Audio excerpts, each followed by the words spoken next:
Let's talk about Facebook creatives that work really well in mid 2026. So the very first type is my favorite, it's my go-to. I will typically take a picture of the outcome that the student or the client or the prospective customer wants, and I will put relevant like headline style text onto it. So for example, for a BAS offer that we had, I kind of created like a jazzy environment with a guy holding his bass, his bass, excuse me, not bass, and playing it. And I would just test different headlines on it. Like, here's how to do really great bass solos. Here's how to play solos so good that you can't believe it. That kind of thing. And what I found is that taps really well into how Andromeda works by targeting via the context, right? Because they're seeing it's a bass player, he's holding his electric bass, he might be soloing, he might be in a jazz environment, he might be in his studio or his house practicing, and the headline speaks really clearly to the outcome that that person wants. So if you're an e-commerce brand, and let's say you sell a type of sunscreen, well, you could show like a family out on a beach and say, we're so glad we never have to worry about the harmful effects of the sun, all thanks to XYZ product. That could be an idea, right? I would test that kind of creative because that can work very well.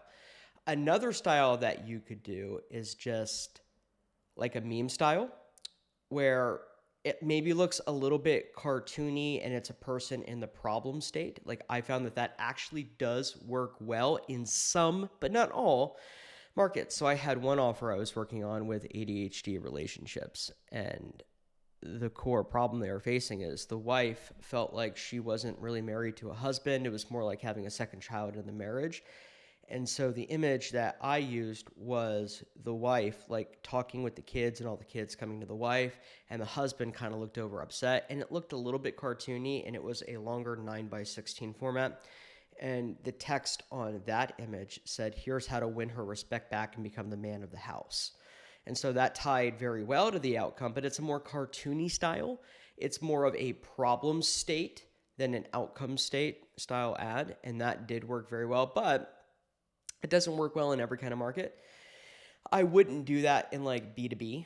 I wouldn't try that in more sophisticated markets, but if it's a big mass market and there's lots of desire there, and you can tap into that fairly easily, those kinds of images will work best. So what you could do is you could list out your 10 to 15 top concepts, start making different images of the scenario that they're currently in, and they're going to resonate and go, oh my gosh, I feel that on such a deep level. This ad is clearly speaking to me, right?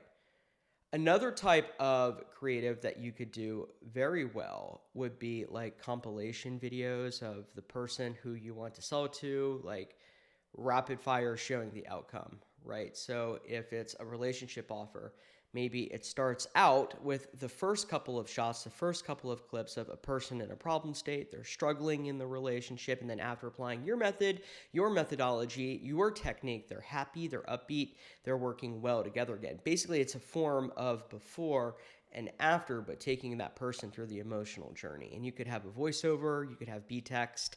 That could work well in some accounts in some markets. So there you go. There's 3 types of creatives that you could try in your account right now. Now remember, every ad account has its own algorithm. Every audience responds to things differently. So one type of creative is going to work very well for one type of market, one type of offer, one type of account, the other not as much. This is why I really encourage you to test and find what works in your account.